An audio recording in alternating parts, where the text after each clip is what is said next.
In the golden glow of an August afternoon in the small coastal town of Santa Monica, California, Mary Thompson stood by the window of her spacious kitchen, her hands deftly chopping vegetables for dinner. The aroma of slow-roasted chicken wafted from the oven, mingling with the distant sound of waves crashing along the Pacific shore, creating a scene of tranquility, but only on the surface. This house, which Mary had spent her entire life building, was no longer a home. It was a stage where she played the role of a mother, a sacrificer, yet was forgotten in her own story. Mary, now 55, had brown hair streaked with silver tied neatly at the nape of her neck, and deep brown eyes that held stories no one bothered to ask about. She had once been a young woman full of ambition, dreaming of becoming a writer, but life had led her down a different path. When her ex-husband Richard left to pursue his own freedom, Mary stayed behind with their 3-year-old son John in a cramped apartment on the outskirts of Los Angeles. To raise him, she worked tirelessly stocking shelves at a supermarket by day, cleaning hotel rooms by night. On those long, exhausting nights, she would sit by John's bedside, watching him sleep peacefully and whispering to herself, "As long as he's happy, it's all worth it." Years passed and Mary never complained. When her parents passed away, leaving her an insurance payout, she didn't hesitate to use it all to buy this house, a 2-story home with a white porch, large windows overlooking the ocean, and a small garden where she once planted vibrant red roses to make John smile. It was her gift to her son, when he graduated from college, a place for him to start his adult life without financial worries. "You don't owe me a cent," Mary had said, smiling softly as John hugged her in gratitude. "Just live well. That's enough." But then Sarah arrived. Sarah Bennett is a young woman with shimmering blonde hair, a perfect Instagram smile, and ambitions to build her lifestyle empire. John met Sarah at an entrepreneurial workshop in Los Angeles, and within months they were married in an extravagant ceremony that Mary quietly helped fund. Sarah moved into Mary's house, bringing her designer suitcases, boastful social media posts, and an attitude that slowly made Mary feel like an outsider in her home. Sarah wasn't cruel, not precisely. She had charisma, a captivating way of speaking, and always knew how to make those around her feel she was special. But to Mary, Sarah's politeness was perfunctory. "Thanks, Aunt Mary." Sarah would say, her tone almost patronizing, as Mary silently cleared the table she'd set at 6 a.m. John, the son who had once been Mary's entire world, now seemed to have eyes only for Sarah. He laughed more with his wife, but his gaze toward his mother grew distant, as if she were merely a background figure in their perfect picture. That evening, Mary stood in the kitchen holding an expensive bottle of wine she'd carefully chosen for the dinner party. Sarah had announced at the last minute that her family was coming over, and, as always, Mary took charge of everything: shopping, cooking, and cleaning. She polished each crystal glass, arranged the table with a hand-washed linen tablecloth, and set the ambiance with soft jazz from a Bluetooth speaker blending with the scent of roasted chicken and potatoes. But Mary wasn't invited to sit at the table. "You can rest, Aunt Mary. We've got this," Sarah said, her smile bright but cold. Mary stood in the corner of the room, holding the wine bottle ready to pour for the guests. Sarah's mother, dressed impeccably with a sparkling pearl necklace, looked at her with curiosity and disdain. "And who are you?" she asked, her tone like an interrogation of a stranger. Sarah laughed loudly, as if she'd just heard the day's best joke. "Oh, that's Mary, our unofficial maid. She keeps this house running smoothly." The entire table erupted in laughter, echoing through the room where Mary had paid every mortgage. John, her son, laughed too, his eyes never leaving Sarah. Mary stood frozen, her heart constricting. The bottle trembled slightly in her hands, but she forced a smile, the practiced smile she'd honed over years to hide her pain. "Excuse me, I'll get more water," she said, her voice eerily calm. She set the bottle down and walked slowly out of the room, each step heavy on the wooden floor she'd polished herself. The laughter continued behind her, unnoticed by anyone. No one called her back, not even John. In her bedroom, Mary sat on the edge of the bed, her eyes fixed on the blue door she'd painted when they first moved in. She remembered signing the mortgage papers, the pride she felt as she wrote her name, believing she was building a home for her son. Now that home had rendered her invisible. The maid Sarah had said, and John hadn't corrected her. Mary didn't cry, not because she was strong, but because the pain was too vast, swallowing even her tears. She looked out the window where the faint moonlight illuminated the front lawn. A thought flashed sharp and clear as the moon she had given too much for too long. It was time to take back what was hers, not the house, not the money, but herself. Have you ever felt forgotten in your own story? Share your story in the comments below. Your voice matters and I want to hear it. Follow along to see what happens next in Mary's journey. That night, Mary didn't sleep. She sat motionless on the edge of her bed, the dim glow of the bedside lamp casting shadows on the wrinkles of her face, like scars of time and accumulated pain. The laughter from this dining room echoed in her mind, not as a real sound, but as a haunting melody replaying repeatedly, searing into her very being. The unofficial maid Sarah had said, and John her son had laughed. Not a polite chuckle, but a genuine laugh, as if the words were a harmless jest among close friends. It was a dagger to Mary, severing the last thread of her endurance. She hugged her knees, her body curled in an old sweater, and memories flooded back like a raging ocean wave. She recalled the day John was born, a tiny boy with big round eyes crying in her arms at the Los Angeles hospital. Richard was still there then, promising a bright future, but months later he left Mary alone with a child. She had cried through that first night, not for the loss of her husband, but from fear. How could she raise a son alone? Yet her maternal instinct kicked in. She stayed up through sleepless nights to soothe John, singing folk lullabies her mother had taught her, her voice off-key from exhaustion. The years that followed were an endless chain of sacrifices. Mary gave up her dream of writing her evenings of reading by the window, trading them for extra shifts at the supermarket. She remembered mornings waking at 4 a.m. preparing breakfast for John before dropping him at preschool, then rushing to work. "I love you the most in the world," John had said at 8, hugging her tightly, and she believed those words were enough to make it all worthwhile. She saved every penny, foregoing new clothes for herself to buy books for him. When her parents passed, the insurance money wasn't for her rest. It was for this house, a symbol of unconditional love. She had signed the papers with trembling hands, imagining John growing up, starting a family, and her being a joyful grandmother in that home. But Sarah changed everything. The first time Mary met her, she sensed the difference. Sarah walked in with a radiant smile, carrying a designer handbag, and talked about her business plans, a social media lifestyle brand filled with professional photo shoots and inspirational posts. John was smitten, and Mary tried to be supportive. She cooked special meals to welcome Sarah, helped her set up a room, and even dipped into her savings to buy Sarah video equipment. "Thanks, Mom," John had said, but his eyes were already distant, as if Sarah was the center of his new universe. Gradually, cracks appeared. Sarah began critiquing Mary's habits. "Aunt Mary, why don't you try modern makeup? It'd make you look younger." The words, cloaked in concern, made Mary feel out of place.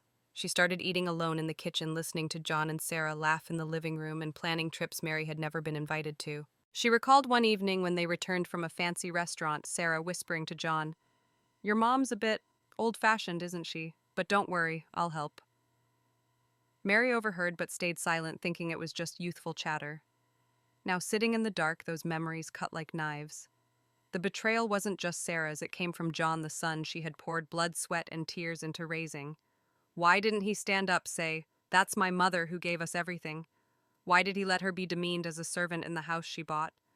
The pain wasn't a fiery outburst, but a smoldering ache spreading from her heart through her body, leaving her hollow. She thought of the nights she cried in the garage, wiping tears before entering the house to avoid disturbing them. She had pretended to sleep to avoid hearing them mock her favorite TV shows she watched alone to escape loneliness. Dawn broke through the window, painting the room red, but Mary remained seated, her mind in turmoil. She was no longer the sacrificing mother. She was a woman betrayed, turned into a joke in her own family. Clarity came slowly, like an undercurrent. She couldn't go on like this. Not out of hatred, but out of love for herself for the first time in years. She stood, looked in the mirror, and saw a woman with eyes more resolute than ever. This morning she would act not for revenge, but liberation. She stepped out of the bedroom, her footsteps soft on the familiar wooden floor. The chirping of birds outside signaled a new day, but it started a change for Mary. She brewed coffee, its familiar aroma filling the air, and waited for Sarah to come downstairs. Her heart was strangely calm, like the storm had passed, leaving only clarity. The keyring sat on the table, glinting in the morning light, ready for the pivotal moment. The morning sunlight filtered through the kitchen curtains, casting a golden glow on the walnut table Mary had bought from an antique shop in Venice Beach. She stood there holding a steaming coffee mug, the rising steam swirling like the thoughts surging within her. Sleep had eluded her last night, but instead of exhaustion, Mary felt a strange strength, a sharp clarity, as if the fog shrouding her life for years had lifted. She was no longer the resigned mother waiting for her son's belated apology, or a glance of acknowledgement. She was Mary Thompson, a woman who had lost herself in years of sacrifice, now ready to reclaim her identity. Light footsteps echoed from the wooden staircase.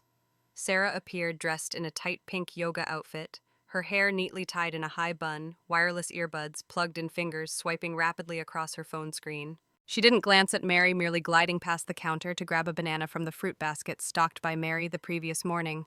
"I've got an online yoga class at 7. Sarah muttered, her tone busy, as if Mary were just part of her daily routine, not the valid house's valid owner. Mary watched her, realizing Sarah's nonchalance wasn't innocence, but the smugness of someone accustomed to being indulged. Mary set her coffee down and retrieved a key ring from the drawer, heavy keys tied to countless memories. The front door key she oiled every spring, the garage key where she parked her old car after late shifts, the mailbox key where she received mortgage bills she alone shouldered. The keys gleamed under the kitchen light, a silent proclamation. Sarah Mary called, her voice so calm it surprised even herself.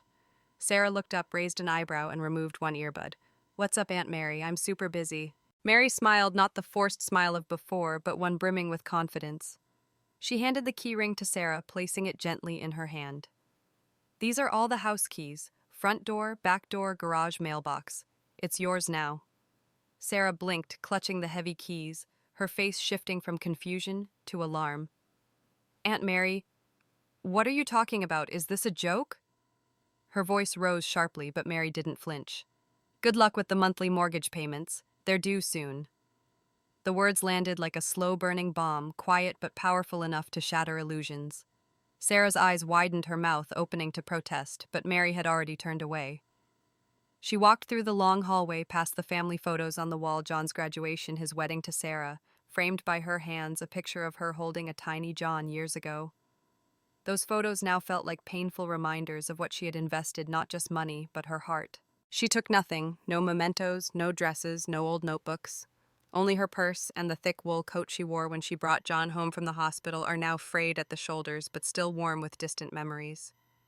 She opened the front door, its familiar creak echoing, and stepped outside without saying goodbye. The salty sea air rushed in, carrying the sound of waves and a faint, briny scent. Mary walked along the white gravel path, her old sneakers crunching beneath her. Behind her, a voice called out, "Mom, Mom!" It was John, running barefoot on the cold cement of the garage, his pajamas, crumpled hair disheveled. He chased after her, his face pale with shock, hands waving frantically. "Mom, stop! What's going on?" His voice cracked a mix of panic and anger, but Mary didn't turn back. She kept walking, her heart pounding not from fear, but from newfound resolve. She opened the car door, her old sedan she'd driven to work for years, and slid into the driver's seat. John ran to the window, tapping lightly on the glass, his eyes red. "Mom, please don't do this, Sarah. She doesn't understand." But Mary looked at him momentarily, her gaze no longer pleading or forgiving. She started the engine, its soft rumble like a whisper of freedom. The door closed, not slammed, but gently, deliberately, like closing an old chapter. She backed out onto the road, the tires rolling over the driveway, leaving John standing frozen in the morning light. In the rearview mirror, Mary saw him, her adopted son, the one she thought was her flesh and blood, standing there, arms limp, face contorted in disbelief. He didn't chase her further, only watched as the car disappeared around the bend. A strange sensation welled within her, not raging fury, not crushing sorrow, but pure, serene clarity. Clarity, she thought, whispers, doesn't scream or beg, it simply knows. She knew she could no longer stay in that house or be a shadow in their lives. She didn't know her exact destination, but knew where she didn't belong. The car cruised along the coastal road, sea breeze tousling her hair through the cracked window. Mary felt relief spread through her, as if the weight of the mortgage, the emotional burden, had slipped from her shoulders. This wasn't an end, but a beginning, a journey of self-liberation she had never dared to dream of. The vast blue ocean stretched ahead, and for the first time in years, Mary smiled genuinely for herself. Mary landed in the small apartment in San Francisco's Mission District after leaving the Santa Monica house. It was a bequest from her Aunt Emily, a retired nurse who had lived a simple, quiet life. The apartment sat on the third floor of an aging building with creaking wooden stairs and a faint smell of musty wood lingering in the air. The walls were covered in faded yellow floral wallpaper, as if time had stamped its mark on every corner. Mary dragged her small suitcase inside, setting it on the dusty kitchen table. She stood there in the unfamiliar space, feeling like a guest in her own life. In those first days, Mary lived like a ghost. She slept on a worn fabric sofa as the bedroom's bed frame was broken, its old springs squeaking with every attempt to lie down. Her meals were simple peanut butter sandwiches and canned soup warmed in a humming microwave that seemed on its last legs. Her phone remained silent, no texts, no calls. John didn't reach out, and Sarah was likely preoccupied with her online yoga classes or a new Instagram post. Mary wasn't surprised, but the silence was sharp, a reminder that she had never truly been seen. She sat under the faint light of an old table lamp each night, writing in a spiral notebook in a drawer. The scrawled words recounted pains she'd never voiced, the times she stood silently in the dark garage, wiping tears before entering the house to avoid disturbing John and Sarah. The evenings she pretended to sleep to avoid hearing them whisper mockery about her favorite TV shows she watched to soothe her loneliness. She wrote of feeling erased, as if she were merely a shadow, a utility in the house she'd built with her sweat and tears. I gave everything, she wrote, and they took me away.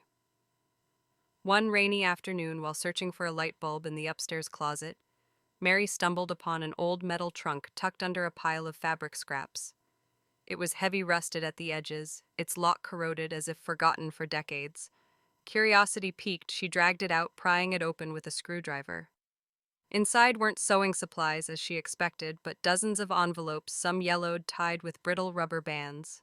At the top was a thick envelope in Aunt Emily's trembling handwriting addressed to her, "To Mary, if you find this letter." Mary's heart pounded. She opened the envelope, pulling out fragile papers, the scent of old paper hitting her. Inside were hospital records, handwritten notes, and a black and white photo of a newborn wrapped in a hospital blanket, not John. The name on the photo was David Miller. Aunt Emily's letter began with an apology.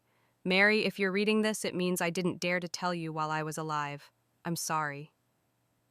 Emily recounted that on the night Mary gave birth in a Los Angeles hospital, a horrific mix-up occurred. 2 newborns were switched due to a tagging error. John, whom Mary had raised, wasn't her biological son. Her real son, David Miller, had been taken by another family living just miles away. Mary read and reread, her hands trembling, until the photo slipped to the floor. She picked it up, staring at the tiny eyes in the image, and a strange feeling arose, not pain, not anger, but liberation. For years, she'd wondered why John was so cold, why she always felt like a stranger in her own family. Now the truth was a beacon illuminating the dark corners of her heart.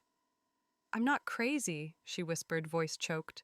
"I didn't imagine that distance." She sat on the sofa, clutching the papers to her chest, as if they were the final pieces of a puzzle she hadn't known she needed to solve.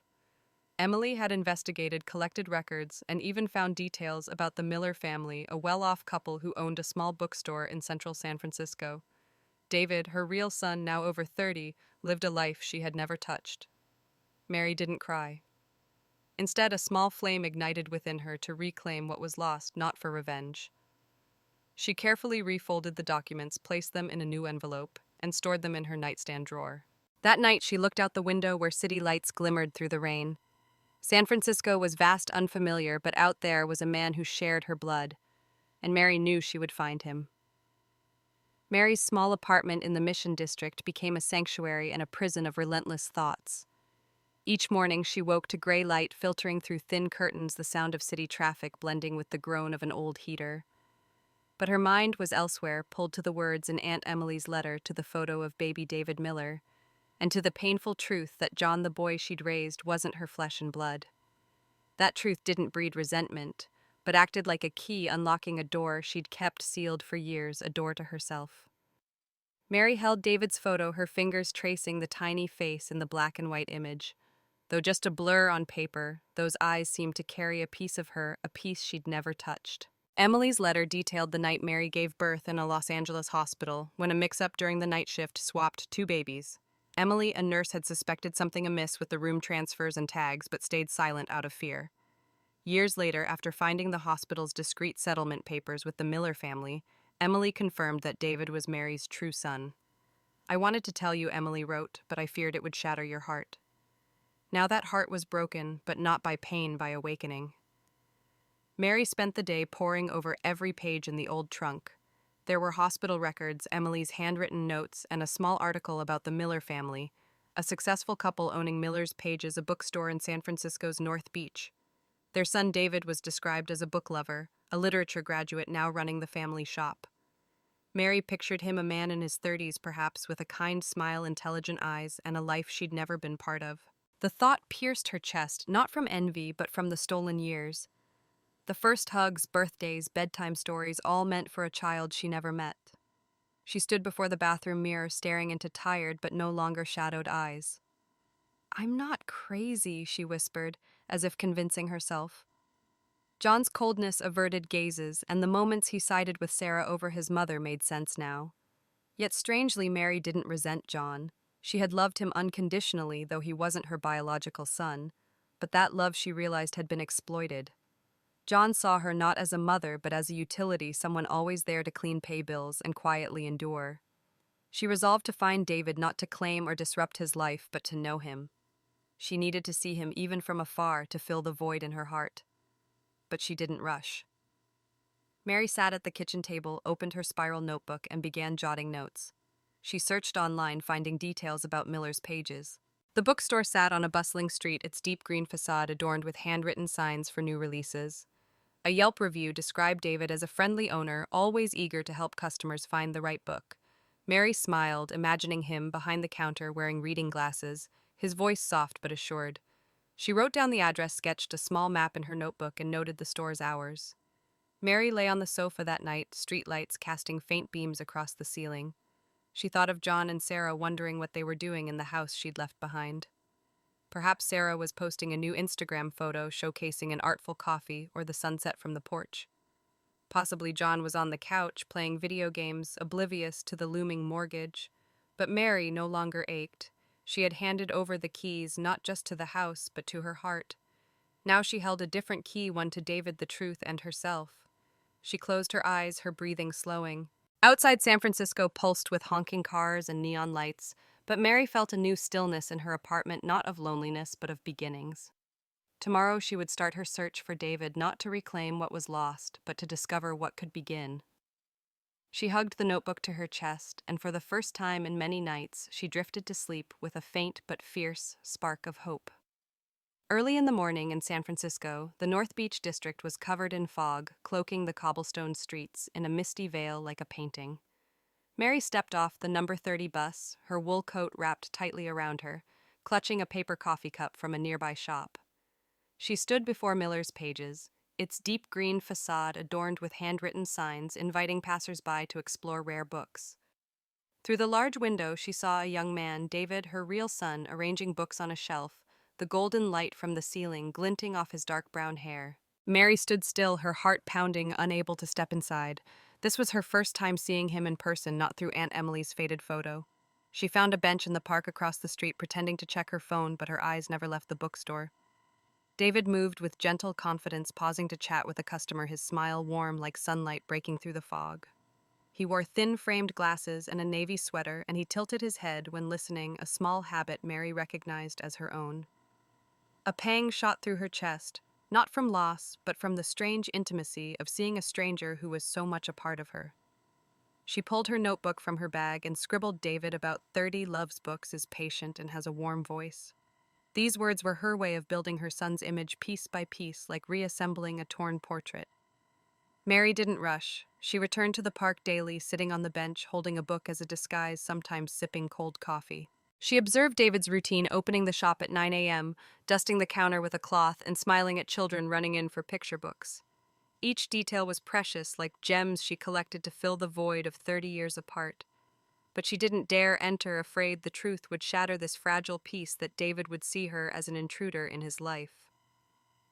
Meanwhile, Mary's thoughts often drifted to John and Sarah.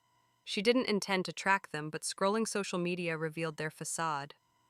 Sarah kept posting on Instagram carefully edited photos, posing in a yoga studio, flaunting an artful matcha, or standing before a luxurious apartment Mary knew was rented for the shoot. But Mary noticed minor signs: Sarah's worn-out shoe heels, the lack of confidence in her eyes. Digging deeper, she accessed public posts and comments from Sarah's friends, discovering that Olivia Ascend's LLC, Sarah's lifestyle coaching business, was drowning in debt. A former client's comment revealed that, "I paid for the course, but got empty motivational speeches." Mary also checked public records for the Santa Monica house. It was still in her name, a fact she hadn't realized would become a weapon. Sarah had bragged about refinancing, but Mary knew the bank would reject it without her signature. She learned via a LinkedIn post that John had quit his job 6 months ago, claiming to pursue his passion, but living off loans and credit cards. Mary noted everything in her notebook, not for revenge, but to understand those who had called her the maid. They weren't just ungrateful, they'd built a life on a house of cards, and the tide was coming in. She began planning not to destroy, but to reclaim what was hers. She called an old friend in real estate asking about selling a house without notifying its occupants. "You have full rights," Mary, the friend said. "The house is in your name, and they've contributed nothing." The affirmation sparked a new strength in her. She didn't want to rush, but she knew time was ticking. Each evening, she added to her notebook the dates of Sarah's posts, the lavish expenses she suspected were borrowed, and the moments when John appeared in photos with empty eyes. It was no longer an emotional diary, but a strategic plan, cold and clear. Mary sat in her apartment that night, streetlights glimmering through the window. She opened her laptop, searching for more about David. A local interview described him as a storyteller through books, hosting free poetry readings for kids. She smiled, thinking of the nights she read to John, though he never remembered. She didn't know where to start with David, but she knew she wouldn't stay on the sidelines forever. One day she would walk into that bookstore, not as a passerby, but as a mother seeking her son. A light rain fell on San Francisco's cobblestone streets, forming small puddles that reflected the neon glow. Mary sat in a small cafe near North Beach, hands wrapped around a steaming tea mug, eyes gazing out the window at the bustling passers-by. The tea carried a bergamot scent, but her mind was elsewhere, torn between two worlds: David, her real son, whom she watched from afar, and John and Sarah living in her house, building a false life on the foundation she'd created. Today, Mary decided to pull the first thread of her plan, not for revenge, but to restore the justice she deserved. She had hired a private investigator, Henry, a middle-aged man with sharp eyes and a concise manner. Henry asked a few questions, accepting the task: dig into Olivia Ascend's LLC, Sarah's lifestyle coaching business. Mary wanted facts, undeniable evidence, not rumors. A week later, Henry met her at the cafe, carrying an old leather briefcase.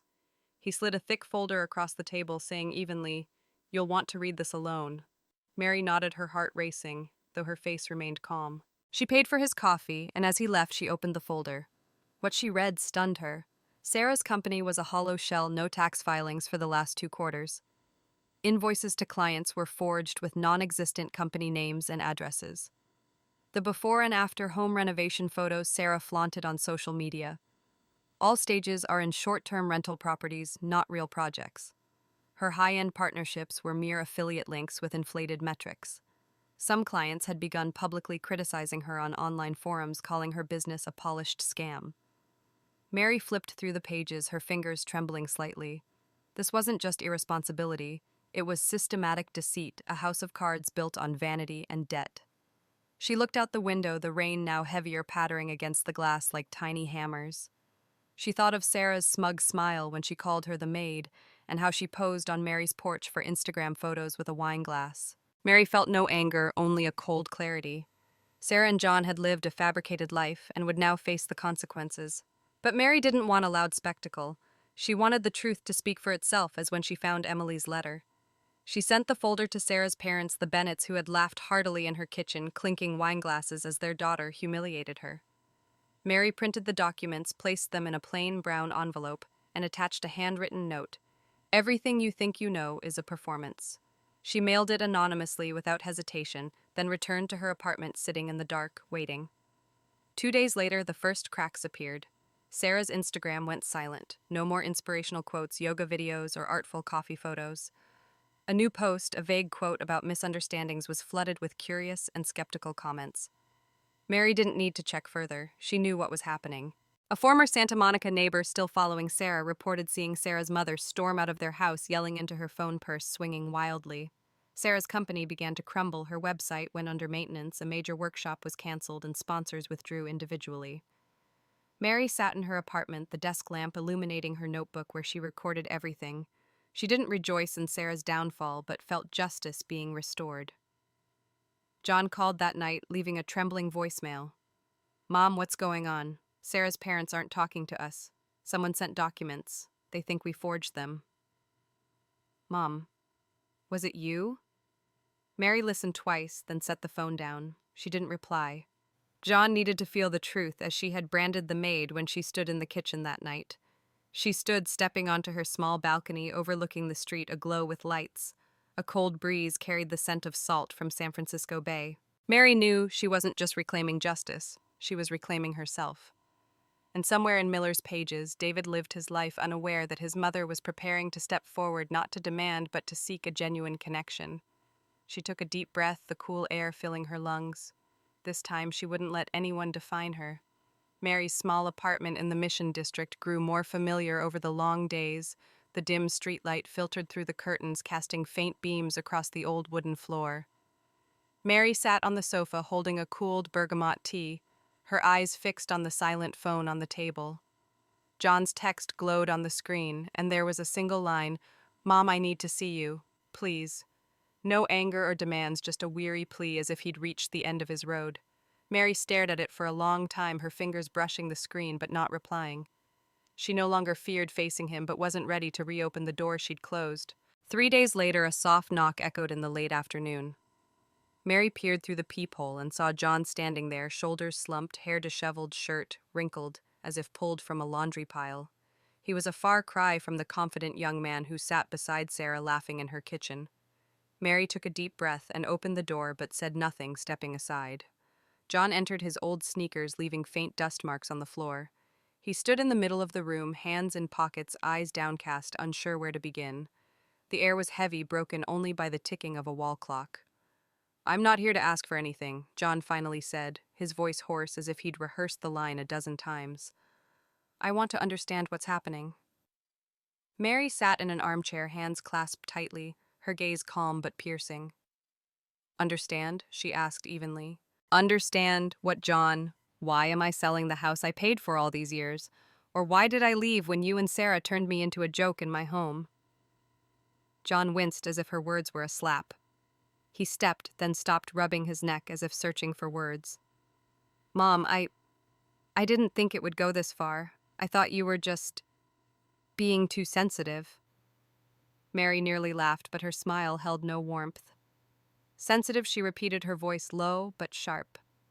"You thought I was sensitive when I stood in the kitchen hearing your wife call me the maid in front of her family.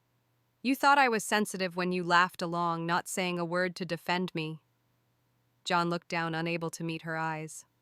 "I was wrong," he whispered, his voice trembling. "I didn't know it hurt you that much." Mary leaned forward, her gaze unwavering. "That's the problem, John. You never cared to know how I felt. You let Sarah rewrite our story and you handed her the pen." Her words fell like stones, heavy and irrevocable. John shrank, sitting in the opposite chair, hands covering his face.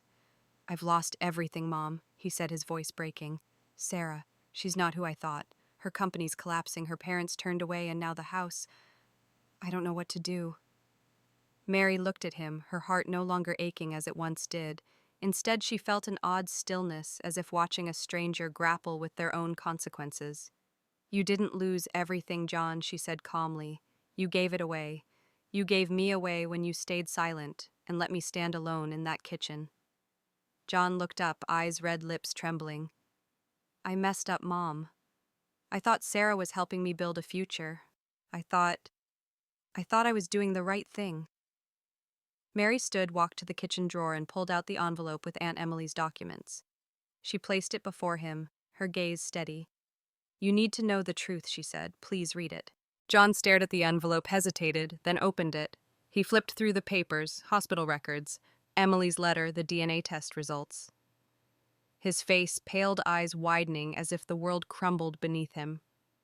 What is this?" he whispered. "You're saying I'm not your son."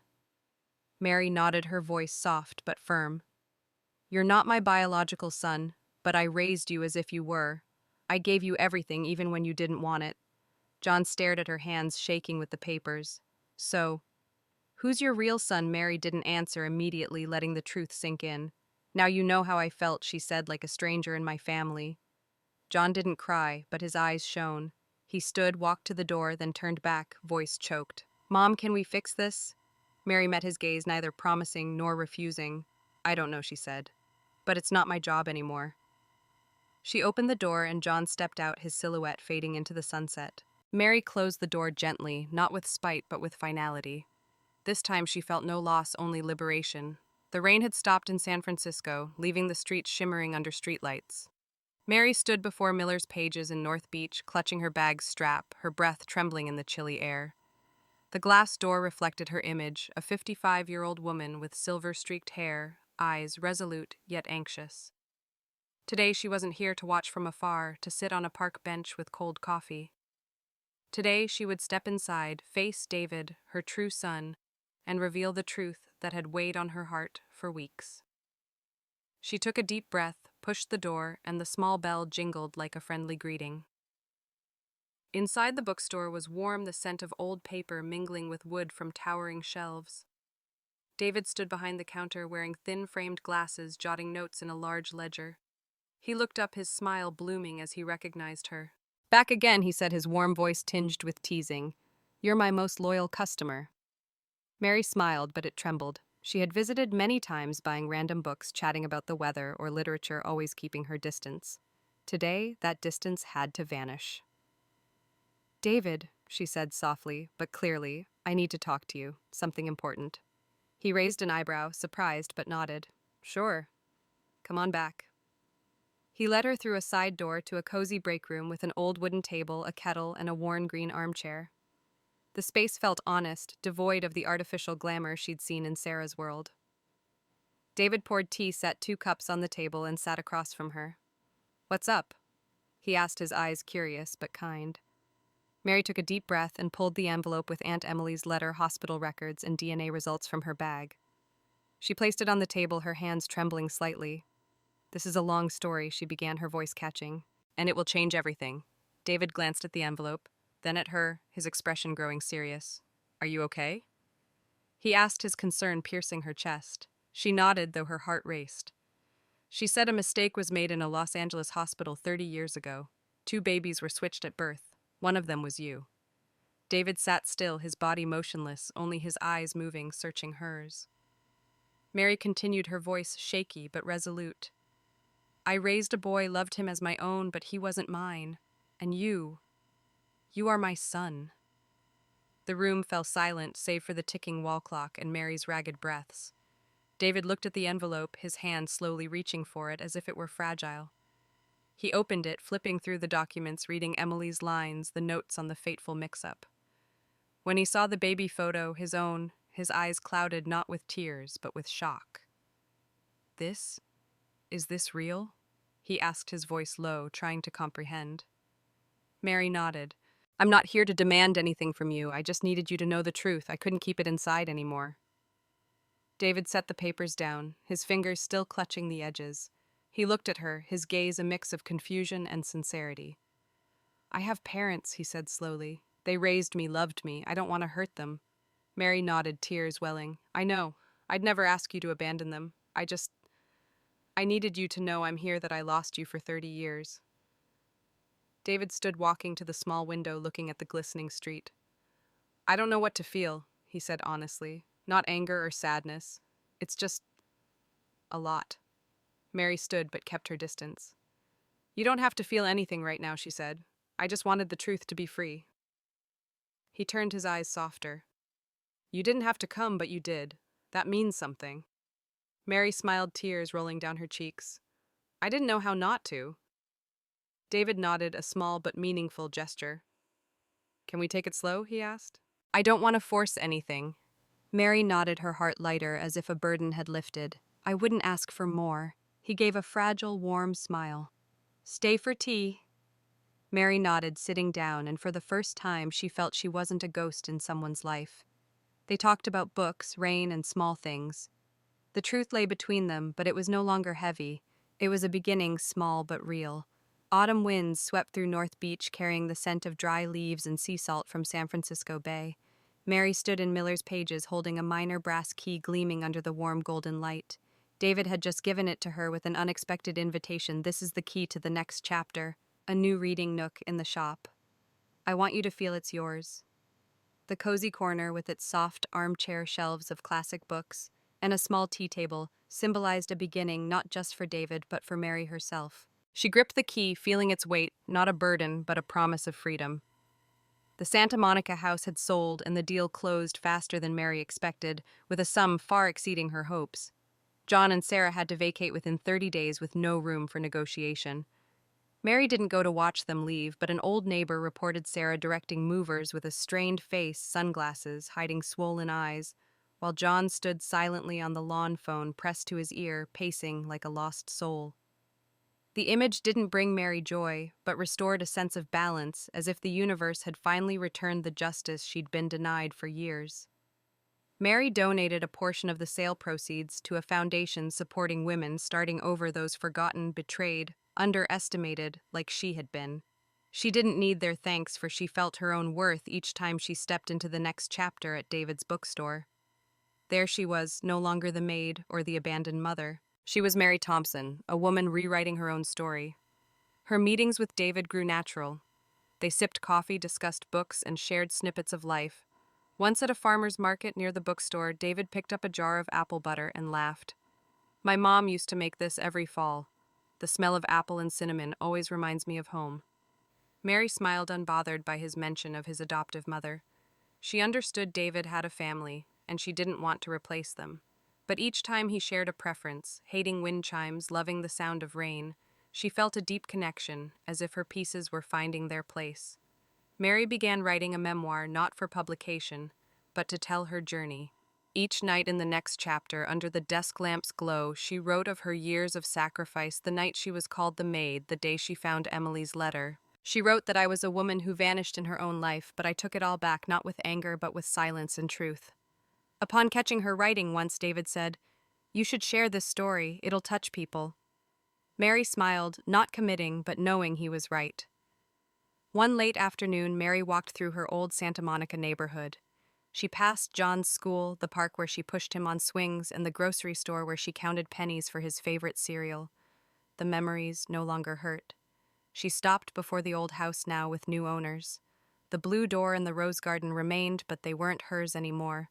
She had let them go as she had let go of the pain of betrayal. John's final contact was a text. "Mom, can I see you just once?" Mary agreed, choosing a small park on San Francisco's edge, a place free of their shared memories. When she arrived, John was on a bench, hands clasped, eyes weary. He didn't beg for forgiveness, only said, "I want to understand you better." Mary handed him the envelope with Emily's documents, letting him face the truth of the switch. "You were my son, though not by blood," she said, "but I needed to love myself more than the idea of you." John nodded, eyes wet, and for the first time he didn't plead. "I hope one day you'll let me have a small corner of your life," he said. Mary gave a faint smile. "I'll think about it." She left the park feeling light as the autumn breeze through her hair. She didn't need to fix John, nor did he need to fix her. She was free. Each time she turned the key to the next chapter, she felt her strength not of revenge, but of rebirth. Mary Thompson was no longer just a mother, but a woman, a storyteller living for herself. And for the first time, she knew that was enough.